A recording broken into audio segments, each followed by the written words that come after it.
By sunrise in 1919, somewhere in the hollows of eastern Kentucky, two sets of bootprints came back from the trapline through the wet clay and dead leaves. Both trails ran side by side the whole way, following the creek bed, winding through the ridge switchbacks, crossing the narrow footbridge made of split hickory. Both trails climbed the last slope to the cabin door, but only one man crossed the threshold. The second set of prints stopped at the doorstep, toes pointed inward as if someone were standing there waiting to be let in. Then nothing. No scuff, no turn. Just the clean impression of two boots, facing the door, and the mud beyond them untouched. The twin who came back was pale and shaking. He said his brother was just a little behind. He said it more than once. But his brother never came through that door. This was in the ridges and hollows east of the Cumberland Plateau, not far from the Virginia line, where the forest ran thick with white oak and rhododendron, and the creeks stayed cold even in summer. The land was cut deep with ravines, and families lived miles apart, connected only by footpaths and wagon roads that turned to mud every spring. The twins had been running that trapline together since they were boys, checking steel leg-hold traps and snares set for muskrat, mink, and fox. It was steady work in a place where steady work was hard to come by. People knew them, people trusted them. They were the kind you could count on to show up when they said they would and do the job clean. Their names were Caleb and Aaron Dreyer, 26 years old. Born the same hour on a January night so cold the well water froze solid. They looked so much alike that even their mother had to check the back of their necks for the small birthmark that told them apart. Caleb had it, Aaron didn't. That was the only difference anyone could see. They dressed the same, walked the same, spoke in the same soft mountain drawl. They shared the cabin their father built before the fever took him, and they ran the same trap line their father had run before them, checking 50 traps spread across 12 miles of ridge and hollow. The morning they left, it was still dark. No moon. Just the faint gray line where the ridge met the sky. Caleb lit the oil lamp and set it on the table while Aaron laced his boots. They didn't say much. They never did before a run.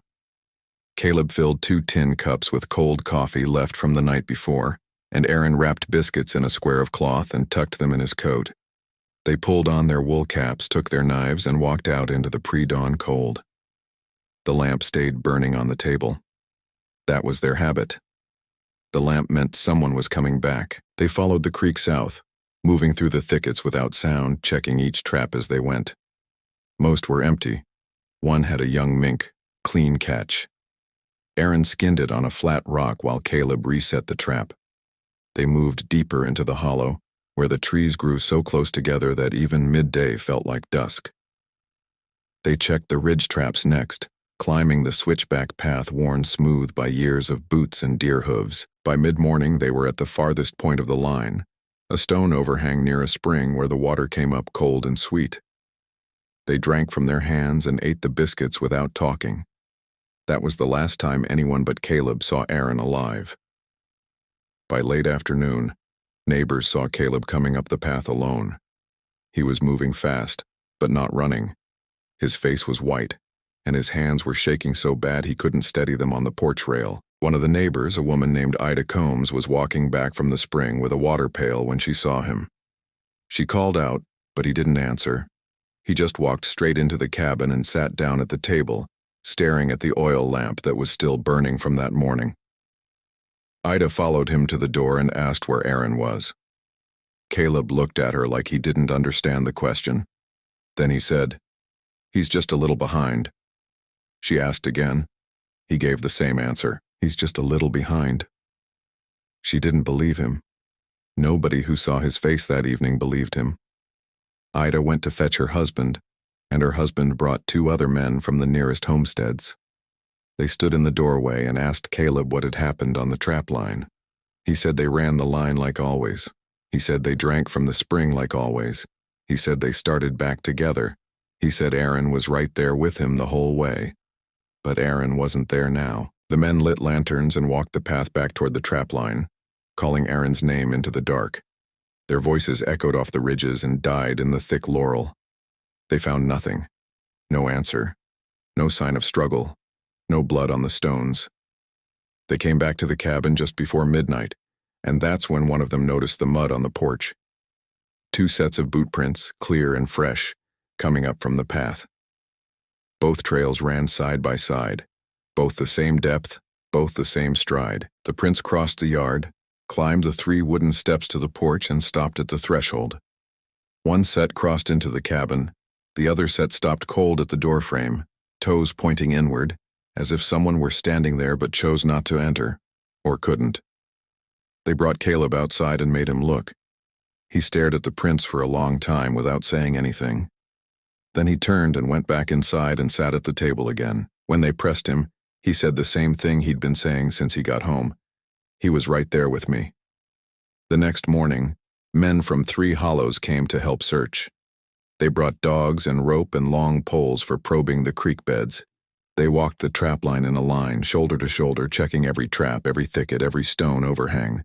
The dogs followed the scent trail easily at first, running ahead with their noses low, tails high. But halfway down the ridge, near a bend in the creek where the rhododendron grew in a tight tangle, the dogs stopped. All 3 of them. They sat down hard in the leaves and whined, ears flat, refusing to go farther. The men tried pulling them forward. The dogs dug their claws into the dirt and pulled back, yelping. One of them rolled onto its side and wouldn't stand. The men checked that spot on foot, inch by inch. They found nothing. No body, no blood, no torn cloth, just wet leaves and cold stone. But they did find something else. Near the spring where the twins had stopped to drink, someone found a steel trap lying open on the ground. It wasn't one of theirs.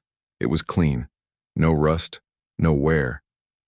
It looked new, but the design was older than anything the Dryer twins used. The jaws were wide, meant for something bigger than mink or fox. The chain was still attached, and the chain was warm. Not hot, not cold. Warm, like it had been held in someone's hand moments before. Nobody wanted to touch it barehanded. One of the men used a stick to flip it over. The underside was stamped with a maker's mark they didn't recognize, and below that, scratched into the iron with something sharp, were 2 initials, A.D. Aaron Dryer.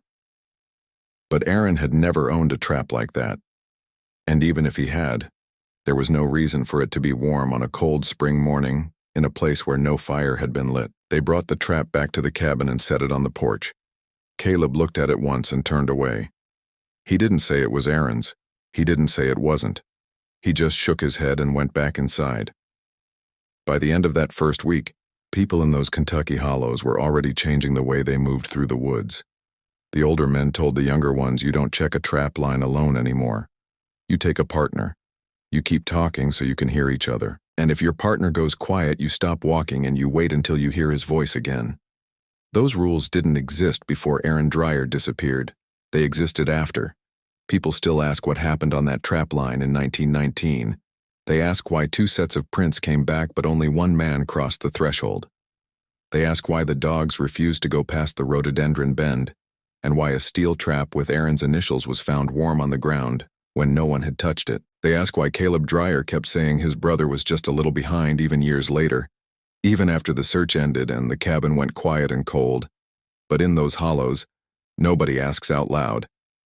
The last person to see both twins together, other than Caleb, was a man named Virgil Tackett. He lived in a cabin 2 ridges over and ran his own small trap line that crossed the Dryer line near the upper creek. Virgil was checking a snare just after dawn that morning when he heard boot falls on the path below. He looked down through the laurel and saw 2 figures moving south along the creek, both wearing dark wool coats, both the same height, both walking in step. He didn't call out. People didn't shout across ridges that early unless something was wrong. He watched them disappear into the hollow, and he went back to his work. He said later that he heard a whistle around mid-morning, 2 notes, short and sharp, the kind you use to signal across distance when you don't want to shout. It came from somewhere deep in the hollow, past the rhododendron thickets where the ridge trail turned steep. Virgil didn't think much of it at the time. The Dryer twins whistled to each other when they worked. Everybody knew that. But when the men sat Virgil down 3 days later and asked him to say exactly when he heard that whistle, He went quiet for a long time. Then he said it must have been around 10 or 10:30 in the morning, because he'd just reset his last trap and was heading back toward his cabin for dinner. That didn't make sense, because by 10:30, according to what Caleb said later, both twins were already past the spring and heading back north on the return path. They should have been nowhere near the deep hollow by then. And if the whistle came from where Virgil said it came from, it was coming from the wrong direction entirely. Nobody pressed Virgil on it, but people remembered.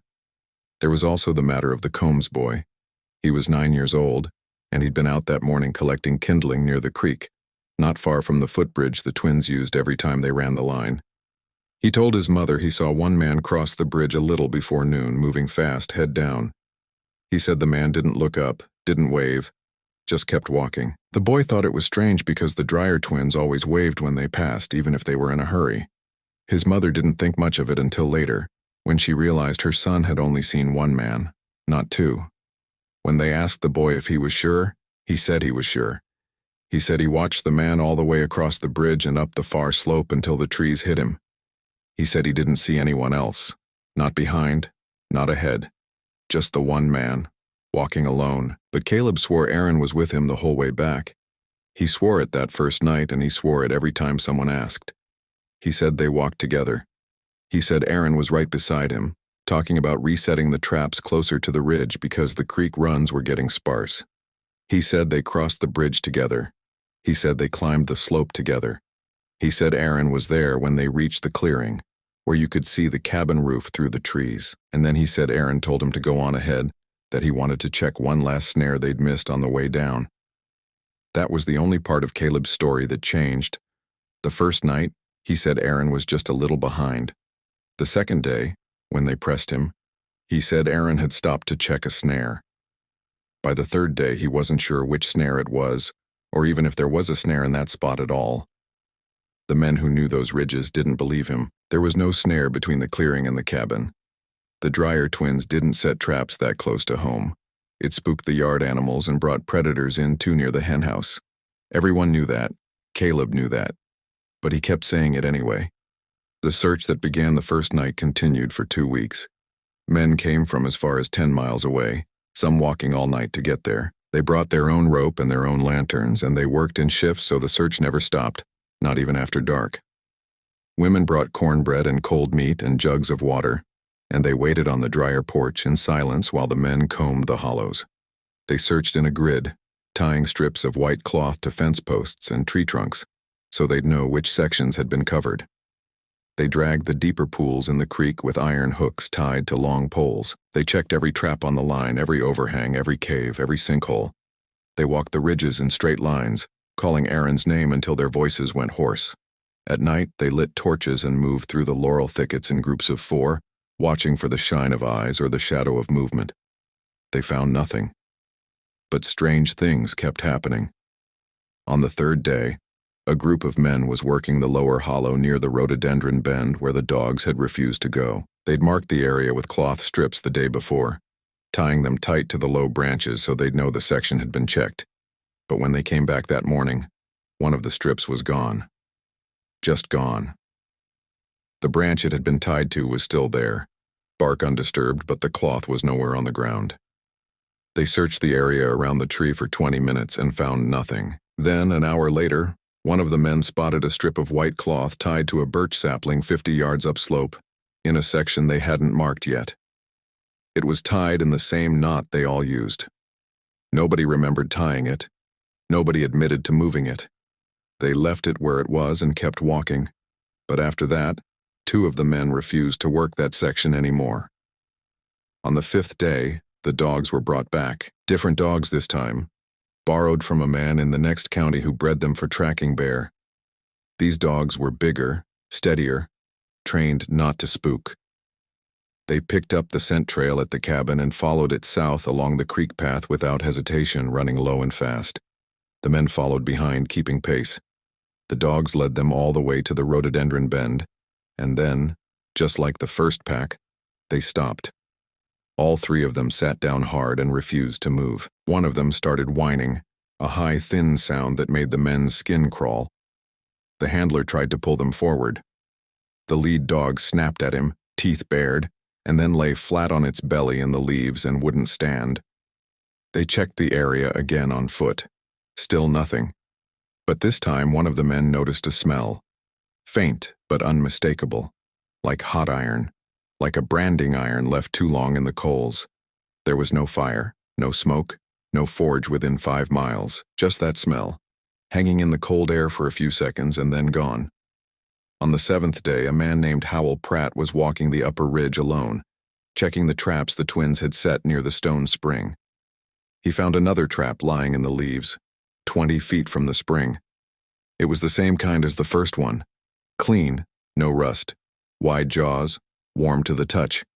This one had no initials, but the chain was identical, and the maker's mark was the same. Howell didn't pick it up. He marked the spot with a stick planted upright in the ground and went back to get the others. By the time they returned, less than an hour later, the trap was gone. The stick was still there. The leaves around it were still pressed flat where the trap had been lying. But the trap itself was gone, and there were no boot prints in the soft ground. No drag marks. No disturbance at all. Howell swore he hadn't touched it. He swore he'd left it exactly where he found it. The other men believed him. Howell Pratt wasn't the kind to lie, and he wasn't the kind to play tricks, especially not about something like this. But the trap was gone, and nobody could explain it. That night, the older men started talking in low voices about the rules. They said it out loud for the first time, standing in a circle near the cabin porch, lanterns casting long shadows across the mud. They said nobody goes into those hollows alone anymore. They said you take a partner, and you stay close enough to hear each other breathe. They said if your partner stops talking, you stop walking, and you don't move again until you hear his voice. They said you don't check traps after dark, and you don't answer if you hear your name called from a direction you can't see. These weren't superstitions. These were rules. And the men who'd been searching those ridges for a week understood the difference. On the 10th day, they found something that made Caleb go pale. It was a piece of paper, folded once, wedged into a split in a fence post near the upper pasture line. The post was old, weathered gray, and the split had been there for years. But the paper was clean. No rain damage, no mud. It looked like it had been placed there that morning. One of the men pulled it out and unfolded it. Inside, in pencil, were 4 words: check the ridgeline. The handwriting was Aaron's. Caleb confirmed it. He looked at the paper for a long time without touching it, and then he nodded once and walked away. 3 men who'd known Aaron since he was a boy looked at the writing and said the same thing. It was his hand, no question. But Aaron had been missing for 10 days, and that fence post had been checked multiple times by multiple search parties. Nobody had seen the paper before. They checked the ridgeline anyway. They found nothing. By the end of the 2nd week, the search parties were smaller. Men had to get back to their own work, their own families. The ones who stayed were the closest neighbors, and the ones who'd known the twins longest. They still walked the trapline every morning, but the hope was gone. They were looking for a body now. Everybody knew it. Nobody said it. Caleb stayed in the cabin. He stopped going outside except to fetch water. He didn't eat unless someone brought him food and sat with him while he ate. At night, people passing on the ridge trail said they could see the oil lamp burning in the cabin window, the same lamp that had been burning the morning the twins left. Caleb never let it go out. And then, on the 13th night, someone heard footsteps. It was just after midnight. A man named Raymond Cobb was walking home from the Dryer cabin after bringing Caleb a pot of stew his wife had made. Raymond was halfway down the path when he heard bootfalls behind him. Not running, just walking. Steady, deliberate. He stopped and turned around, expecting to see one of the other men from the search party, but the path was empty. The footsteps stopped when he stopped. He waited. The woods were silent. Then he started walking again, and the footsteps started again. Same rhythm, same distance behind. Raymond didn't look back a second time. He walked faster, and the footsteps matched his pace. He reached his cabin, went inside, and bolted the door. He said later that the footsteps stopped at his porch, just like they'd stopped at Caleb's porch the night Aaron disappeared. He said he stood at the window and looked out, and he saw nothing. No figure, no shadow. Just 2 clear boot prints in the mud at the bottom of his steps. Toes pointed toward the door. By morning, the prints were gone. After that, nobody walked those ridge paths alone at night. Not for any reason. Not ever. By the 3rd week, the search had become something else. It wasn't hope anymore. It was ritual. Men still walked the trapline every morning, but they walked it the way you walk to a grave. They tied fresh cloth strips to the posts that already had cloth strips. They checked traps that had been checked 20 times. They dragged hooks through pools they'd already dragged. They did it because stopping felt like betrayal, and because none of them could say out loud what they all knew. That Aaron Dreyer wasn't lost. He was gone. And whatever had taken him wasn't giving him back. The cabin smelled like old smoke and damp wool. Caleb barely spoke anymore.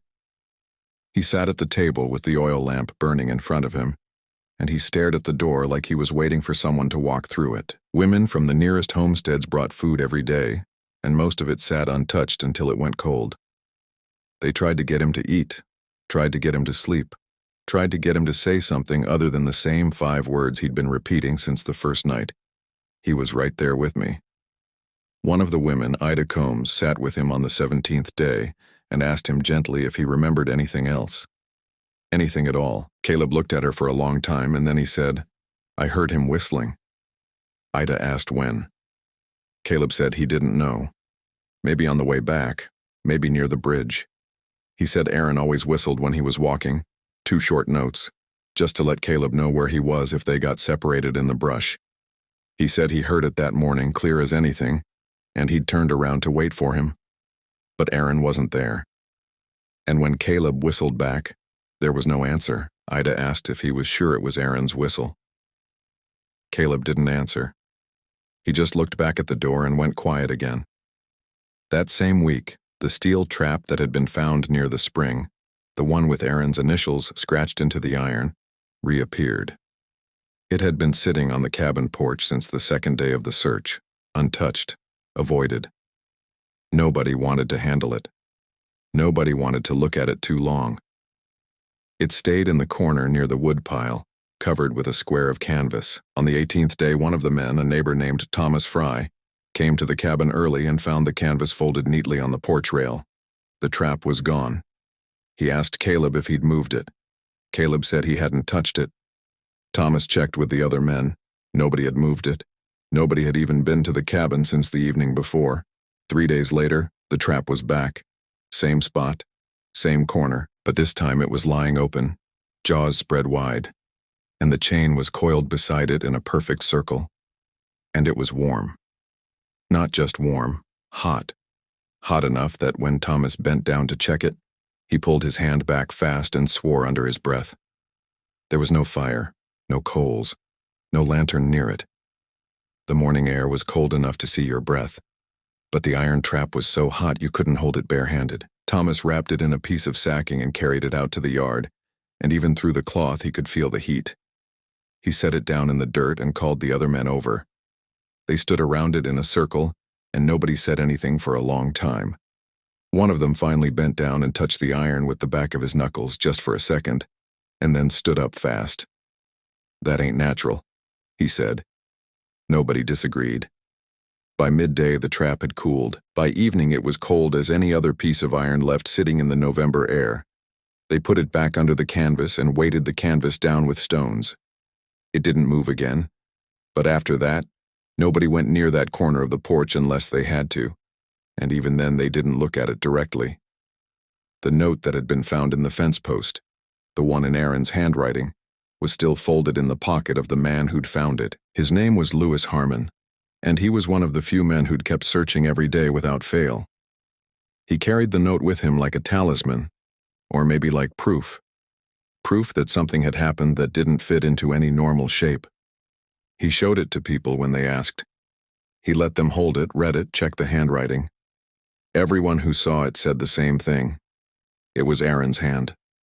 No question, But nobody could explain how a note written in Aaron's hand had appeared in a fence post 10 days after Aaron disappeared, in a spot that had been checked and rechecked and walked past by dozens of men. On the 21st day, a second note appeared. This one was found wedged into the doorframe of the cabin right at eye level, where anyone walking out would see it. Caleb found it just after dawn when he stepped outside to fetch water. He stood there staring at it for a full minute before he pulled it free. His hands were shaking so bad he could barely unfold it. Inside, in the same pencil, in the same handwriting, were 3 words. "I'm still here." Caleb made a sound like all the air had gone out of him at once. He dropped the note and backed away from the door, and he didn't stop backing away until he hit the porch rail. Ida Combs was there that morning, sweeping the porch, and she picked up the note and read it. She looked at Caleb and asked if it was Aaron's writing. Caleb nodded. He couldn't speak. Lewis Harmon was called over, and he compared the 2 notes side by side. Same hand, same slant, same pressure on the pencil. He asked Caleb if Aaron had left any other writing in the cabin, anything they could check it against. Caleb went inside and came back with a small ledger the twins used to track their trapline, noting which traps had been reset, which ones needed repair, which sections were running sparse. The last entry was dated 3 days before Aaron disappeared. The handwriting matched perfectly. But Aaron had been gone for 3 weeks, and the note in the doorframe hadn't been there the night before. Ida Combs swore to it. She'd swept that porch at dusk and she'd checked the door before she left, and there was no note. Nothing wedged in the frame, nothing on the ground. It had appeared sometime between dusk and dawn, and nobody had seen anyone approach the cabin. Theories started circulating, quiet and careful, spoken only in small groups when Caleb wasn't nearby. Some said Aaron had enemies. There was a man 2 counties over who'd accused the twins of running traps on his land, and the argument had gotten loud enough that people remembered it. Maybe that man had done something. Maybe Aaron was hurt somewhere, or held somewhere, and the notes were a cruel joke. But nobody really believed it. The man 2 counties over was old and slow. And besides, why would he bother? And how would he get Aaron's handwriting so perfect? Others said the land itself had taken Aaron. The old people in those Kentucky hills had stories about places that didn't give back what they took, sinkholes that swallowed livestock and left no trace, thickets where hunters went in and never came out, creeks that ran backward on certain nights when the moon was dark. The rhododendron bend where the dogs refused to go was one of those places, people said. Always had been. The older trappers avoided it. They set their lines around it, not through it. The Dreyer twins knew that. Everyone knew that. But maybe they'd gotten careless, maybe they'd gone too close. A few people, the ones who wouldn't say it loud but thought it hard, whispered that it wasn't Aaron who'd come back at all. That it was something else wearing his face, walking in his boots, leaving his prints. And the real Aaron was still out there, trying to send messages the only way he could. That theory didn't spread far. People didn't like the shape of it. But it didn't go away either. By the end of the 3rd week, the search parties had stopped. There was nowhere left to look that hadn't been walked raw. The cloth strips tied to the trees and fence posts hung limp and faded, and nobody bothered to replace them. The traps on the line were left unset. The cabin stayed quiet except for the oil lamp burning in the window every night, and Caleb sitting at the table waiting. But the rules were already fixed in place. People in those hollows had learned fast, and they didn't forget. You didn't walk the trapline alone. You didn't check the rhododendron bend, not for any reason. You didn't answer if you heard your name called from a direction you couldn't see. You didn't walk the ridge paths after dark. And if you saw 2 sets of boot prints but only one person walking, you turned around and went home, and you didn't ask questions. The younger men learned the rules from the older men, and the older men said it plain. Something happened in those woods that doesn't happen in the normal world. You don't have to understand it. You just have to respect it. And you don't go looking for answers if you're not ready to find something that doesn't make sense. On the 25th day, a boy walking home from school saw someone standing at the edge of the clearing near the Dreyer cabin. It was late afternoon, the light going thin and gray. The boy said the figure was just standing there, not moving, facing the cabin but not walking toward it. He said it looked like a man in a dark coat and a wool cap. and for a second, he thought it was Caleb. But then he remembered Caleb never left the cabin anymore. And when he looked again, the figure was gone. He told his father that night. His father told him not to go near that clearing anymore, not even in daylight. The boy asked why. His father didn't have an answer he could say out loud. He just said, "Because that's the rule now." The steel trap, still covered with canvas and weighted with stones, stayed on the porch. Nobody moved it. Nobody looked under the canvas. It sat there like a grave marker, and people walked past it fast, eyes forward, and didn't speak of it unless they had to. Inside the cabin, the oil lamp burned every night without fail. Caleb kept it filled, kept it clean, kept the wick trimmed. He said Aaron would need the light to find his way back. People didn't argue with him. They just brought him more oil when he ran low, and they didn't ask questions. But at night, when the lamp was burning and the cabin was quiet, people passing on the ridge trail said they could hear something. Not loud, just faint. Like two sets of footsteps circling the cabin, slow and steady, always just out of sight. And when they stopped to listen closer, the footsteps stopped too. And when they started walking again, the footsteps started again, matching their rhythm, keeping pace. Nobody in those Kentucky hollows talked about it openly, but everyone knew. And everyone listened. Caleb stayed in the cabin through that winter and into the spring. He kept the oil lamp burning. He kept the door unlatched. He waited.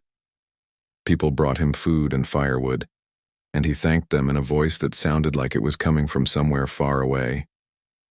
He didn't run the trapline anymore. Nobody expected him to. The traps stayed where they were, rusting in the leaves, slowly disappearing under moss and soil. By summer, Caleb had stopped talking altogether. He just sat at the table, hands folded, eyes on the door. The lamp burned day and night. When someone asked him if he was all right, he'd nod once, slow, and then go back to staring. People stopped asking. In the fall, Caleb's aunt came from over the state line and tried to take him back with her. She said he couldn't live like this. She said he needed family, needed a doctor, needed to leave that cabin and those woods behind. Caleb refused. He said he couldn't leave because Aaron might come back, and if Aaron came back and found the cabin empty and the lamp out, he'd think no one was waiting for him. His aunt tried to argue. Caleb just shook his head and turned back to the door.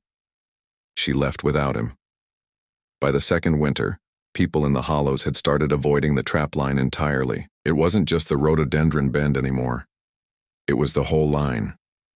The path that ran along the creek, the ridge trail, the stone spring, the clearing where you could see the cabin roof through the trees.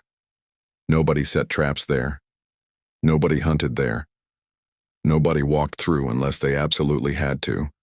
And if they did, they walked fast and they didn't stop for anything. The rules that had started as whispers in the first weeks after Aaron disappeared were now spoken openly, passed from father to son, mother to daughter, old hand to new worker. You don't go into those woods alone. You don't check a trapline by yourself. You take a partner and you stay close enough to hear each other breathe. If your partner stops talking, you stop walking, and you don't move until you hear their voice again. You don't answer if you hear your name called from a direction you can't see. You don't walk the ridge trails after dark. And if you see two sets of boot prints leading somewhere but only one person walking, you turn around immediately and you don't look back. These weren't suggestions, they were law. And breaking them wasn't stupidity. It was suicide. In the spring of 1921, 2 years after Aaron disappeared, Caleb was found dead at the table. The oil lamp was still burning. The door was still unlatched. He was sitting upright, hands folded, eyes open, facing the door. The doctor who came up from the valley said it looked like his heart had just stopped. No sign of struggle, no sign of illness. He'd just stopped living. They buried him next to his parents in the small cemetery near the church, 3 miles from the cabin. Aaron's name was carved on the stone too, even though there was no body to bury. The date of death was left blank. After Caleb died, nobody went near the cabin. It sat empty for months, door still unlatched, lamp burned down to nothing. In the summer, someone passing on the ridge trail said they saw the door standing open and something sitting at the table inside. But when they got closer, there was nothing there. just the empty cabin and the smell of old smoke. By 1923, the cabin had started to collapse. The roof sagged. The porch boards rotted through. Vines grew up the walls and through the windows. People said you could still see the oil lamp on the table sometimes, sitting there in the dark even though nobody had been inside to light it in years. In 1925, a logging company tried to buy the land and clear the timber. The foreman brought a crew in to survey the area, and on the first day, one of the men found the steel trap lying in the leaves near the collapsed porch. It was clean, no rust. The chain was coiled in a perfect circle beside it, and it was warm. The man called the foreman over. The foreman touched the trap with his bare hand and pulled back fast. He asked the crew if anyone had been handling it. Nobody had. They'd just arrived. The foreman looked at the trap for a long time, and then he looked at the cabin, and then he told the crew to pack up. They left that afternoon and didn't come back. The logging company sold the land a month later without ever cutting a single tree. By 1930, the story of the Dreyer twins had become part of the landscape. Parents told it to their children the way you tell someone not to play near the well or not to swim in the creek during flood season. It wasn't a ghost story. It was a warning. The trapline, the cabin, the rhododendron bend, they were marked in people's minds as clearly as if they'd been fenced off and posted with signs. You didn't go there. You didn't test it. You didn't ask why. New families moving into the area learned the rules within the first week. The older residents made sure of it. They'd take the newcomers aside and say it plain. There's a stretch of woods east of here that you don't walk through alone. There's a bend in the creek where the dogs won't go. There's a cabin that nobody enters. And if you're out at night and you hear two sets of footsteps but you can't see anyone walking, you go home and you lock your door and you don't talk about it. The younger generation, the ones born after 1919, didn't know Caleb or Aaron personally, but they knew the names, they knew the story, and they followed the rules just as strictly as the ones who'd been there the day Aaron disappeared. In 1937, a schoolteacher new to the area asked why the children weren't allowed to take the shorter path through the woods to get home. One of the older mothers looked at her and said, "Because of what happened to the Dreyer twins." The teacher asked what had happened. The woman said, "Nobody talks about it, but everybody knows." The teacher didn't ask again. In 1942, during the war, when young men from the Hollows were being sent overseas, more than one of them said they'd rather face whatever was waiting in Europe than spend a night alone on the old Dreyer trapline. People laughed when they said it, but the laughter was thin, and nobody disagreed. By 1950, the cabin had collapsed completely, just a pile of rotted wood and rusted nails, slowly sinking into the ground. But people still didn't go near it, and the steel trap kept appearing. Not often, but enough.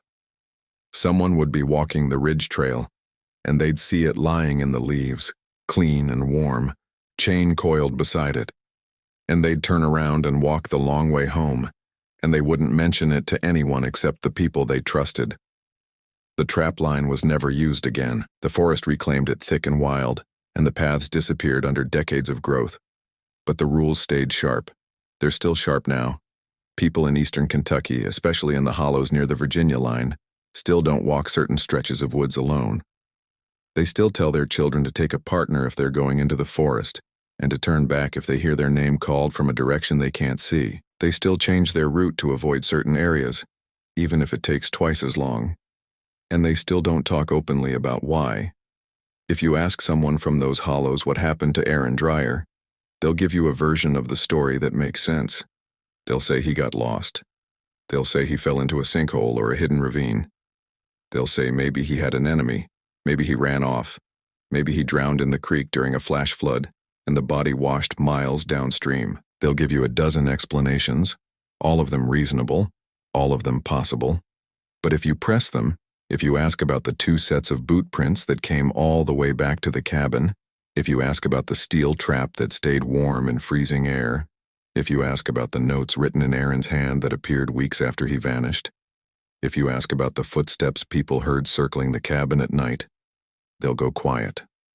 They'll look away. And then they'll tell you the same thing the old woman told the schoolteacher in 1937. Nobody talks about it, but everybody knows.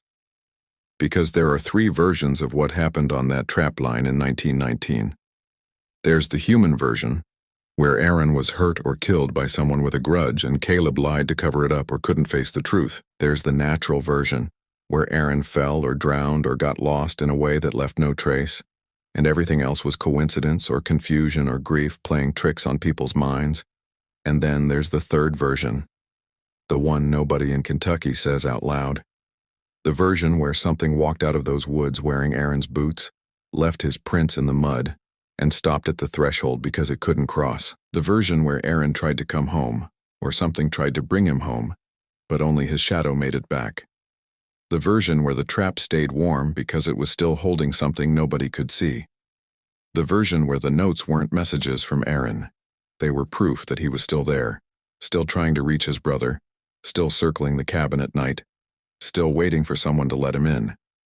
People in those Kentucky hollows don't say that version out loud. But when they teach their children the rules, when they walk the long way around, when they lock their doors at night and don't answer voices they can't see, they're living it.